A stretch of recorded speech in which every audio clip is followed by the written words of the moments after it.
বিবাহের ক্ষেত্রে মেয়ে যদি ছেলের থেকে বড় হয় তাকে বিবাহ করা যাবে? কোনো অসুবিধা নেই। বিয়ের ক্ষেত্রে পাত্রী যদি পাত্রের তুলনায় বয়সে বড় হয় তাতে বিয়েতে কোনো অসুবিধা নাই। সচরাচর বা সাধারণ সমবয়সী বা বয়সে একটু ছোট এইরকম মানুষগুলো বিবাহ করাই হলো আদাহ এবং এটাই হলো নিয়ম। যদি কেউ এর ব্যতিক্রম করে, ব্যত্যয় করে, তাতে বিয়ে হয়ে যাবে, কোনো অসুবিধা নাই। আমাদের প্রিয় নবী সাল্লাল্লাহু আলাইহি সাল্লাম খাদিজা রাদিয়াল্লাহু তাআলা আনহাকে যে বিয়ে করেছিলেন তখন তার বয়সের চাইতে আম্মাজান খাদিজা রাদিয়াল্লাহু তাআলা আনহার বয়স ছিল বেশি।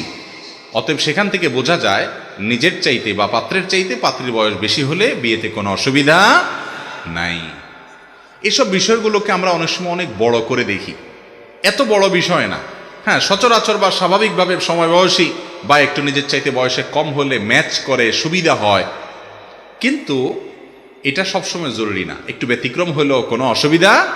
আজকাল আমরা এগুলোকে এমন শক্ত বানিয়ে ফেলেছি যে একজন পাত্র উপযুক্ত পাত্রী পেয়েছে, হয়তো বয়সের ডিফারেন্স খুব বেশি নাই, সব দিক থেকে পারফেক্ট আছে, শুধুমাত্র আপনার সমান সমান বয়সের, খুব কাছাকাছি বয়সের, এই অজুহাতে মুরব্বীরা ওই বিয়ে কোনোভাবে হতে দেন না।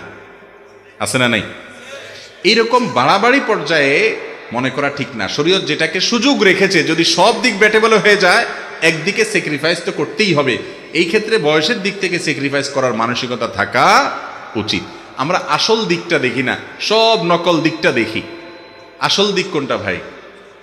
আসল দিক হলো পাত্র হোক আর পাত্রী হোক আর তার দিনদারি, তার মনুষ্যত্ব, তার মানবিক গুণাবলী, সে আল্লাহকে চিনে কিনা, আল্লাহর সাথে তার কানেকশনটা, লেভেলটা কিরকম, সে মুত্তাকি কিনা, পরহেজগার কিনা, তার খুঁটাটা কোরআন হাদিসে বাঁধা আছে কিনা। যদি থাকে তাহলে এর চাইতে বেটার পাত্র পাত্রী আল্লাহর জমিনে আর হতে পারে না।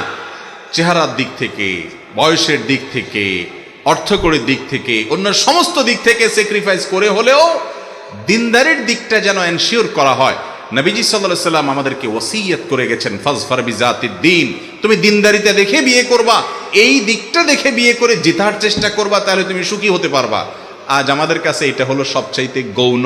আমাদের কাছে এখন হলো মেয়ের বাপরা চায় একটা টাকার বস্তার সাথে বিয়ে দিতে, আর ছেলের বাপ মারা চায়, আরে ছেলের বাপ মারা চায় কি একটা ময়দার বস্তার সাথে বিয়ে দিতে। ভালো বলছে, ভালো বলছে। ছেলের বাপ মা চায় টাকার বস্তা, আর মেয়ের বাপ মা চায় ময়দার বস্তা, অর্থাৎ রূপ লাবণ্য, বাহ্যিক সৌন্দর্য। ভাইরে, এগুলো চলে যায়, থাকে না। দাম্পত্য জীবনে, মানুষের সাংসারিক জীবনে চেহারার সৌন্দর্য একসময় ভেঙে যায়,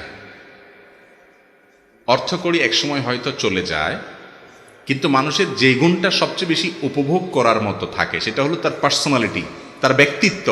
আর একজন মানুষ যখন তার রবকে রব হিসাবে স্বীকার করে, একটা জায়গায় সে আত্মসমর্পণ করে, তার সাথে চলে ফিরে উঠে বসে আপনি শান্তি পাবেন।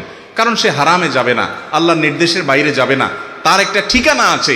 যার কোনো ঠিকানা নেই, নফসের গোলাম, যা খুশি তা করে, তার সাথে আপনি কোনো কাজ করে কখনো প্রকৃত এবং আসল যে প্রশান্তি সেটা অর্জন করতে পারবেন।